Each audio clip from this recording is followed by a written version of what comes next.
डनकाशी news channel, सच है तो बोलेगा। प्रयागराज में समाजवादी पार्टी के राष्ट्रीय अध्यक्ष अखिलेश यादव ने रविवार को प्रयागराज में महाकुंभ आयोजन को लेकर उत्तर प्रदेश सरकार पर जमकर निशाना साधा। उन्होंने कहा कि भाजपा सरकार ने महाकुंभ को सिर्फ प्रचार का साधन बना दिया है, जबकि व्यवस्था के नाम पर जमीनी हकीकत बेहद कमजोर है। पूर्व मुख्यमंत्री अखिलेश यादव ने कहा कि उन्होंने महाकुंभ की तैयारियों को लेकर सोशल मीडिया के जरिए सरकार को कई सुझाव दिए, लेकिन भाजपा ने उन्हें आलोचना मान लिया। हमारे सुझाव अनुभव आधारित थे, क्योंकि 2013 में समाजवादी पार्टी की सरकार में बेहद सफल कुंभ का आयोजन हुआ था, लेकिन बीजेपी सरकार ने सकारात्मक सलाहों को नकारात्मकता की नजर से देखा। उन्होंने आरोप लगाया कि इस बार कुंभ में सिर्फ प्रचार पर जोर दिया गया, लेकिन डिजिटल और तकनीकी व्यवस्थाएं भी फ्लॉप साबित हुई। ड्रोन से निगरानी की बात हुई थी, लेकिन कुंभ में ड्रोन उड़े ही नहीं। सीसीटीवी और डिजिटल तकनीक भगदड़ के समय बंद हो गई।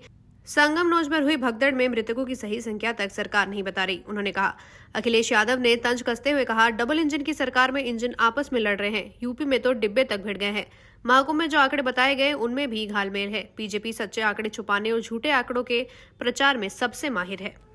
ये तो एक कहानी है। इस तरह बहुत सारे लोग, परिवार के लोगों की ऐसी कहानियां हैं कि सरकार आखिरकार आंकड़े क्यों छिपा रही। यही बात तो हम लोग कह रहे हैं कि सरकार को आंकड़े छिपाने चाहिए, और आंकड़े इसलिए छिपा रही है कि वो मुआवजा न देना पड़ जाए। कई परिवार ऐसे हैं जिनके परिवार के सदस्य अभी भी नहीं घर पहुंचे हैं। वो किस इंतजार में बैठे होंगे कि वो आएगा सदस्य परिवार का, कि खो गया है, कि उसकी जान चली गई है। सोचो इंतजार कितना खराब होगा। अभी भी मिसिंग के पोस्टर प्रयागराज की जगह जगह चिपकाए जा रहे हैं, क्या नहीं, सच्चाई तो ये है कि सरकार हर आंकड़ा छिपाना चाहती है। एक तो एग्जाम्पलरी हम लोगों ने इनसे निवेदन किया तब आए हैं। आगे सरकार क्यों नहीं देना चाहती मुआवजा इनको, जब ये बता रहे हैं कि इनके चाचा की डेड बॉडी का नंबर 6 था, इनके पास पेपर्स हैं, पूरे पेपर्स हैं इनके पास, लेकिन उसके बाद सरकार क्यों नहीं देना चाहती मुआवजा। ये सरकार बताएगी आखिर का कारण क्या है। ये महाकुंभ डिजिटल फेल होने का कारण आपको क्या लगता है? मुख्यमंत्री जी खुद, क्योंकि हर इवेंट को ये बीजेपी का इवेंट बनाना चाहते हैं। सुनने में आ रहा है कि कुंभ के आयोजन में ये तैयारी थी कि प्रधानमंत्री जी का नाम भी घोषित हो जाए इनका।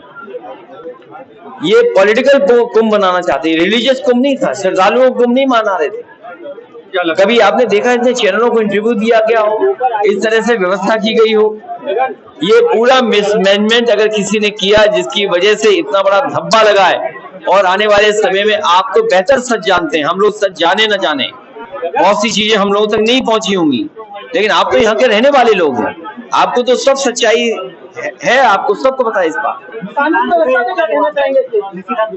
मैंने कहा कि 400 अगर जीत गए होते एमपी, जो ये कह रहे थे संविधान बदलने की, पूरे भारतीय जनता पार्टी के लोग तलवार लेकर सड़कों पे घूम रहे होते।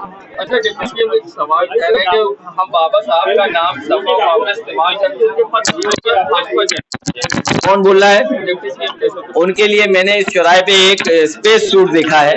मुझे उम्मीद है इस तरह का स्पेस सूट उन्हें दे दो तो वो किसी दूसरे प्लेनेट पे चले जाए, क्योंकि यहाँ तो कुर्सी मिलनी नहीं है। पूर्वांचल की खबरों से जुड़े रहने के लिए आज ही सब्सक्राइब करें हमारा YouTube चैनल डनकाशी, और हाँ, लेटेस्ट अपडेट्स के लिए बेल आइकन को प्रेस करना ना भूलें। और आपके पास है कोई जानकारी या है कोई सूचना, तो हमारे दिए गए नंबर पर आप हमसे संपर्क कर सकते हैं।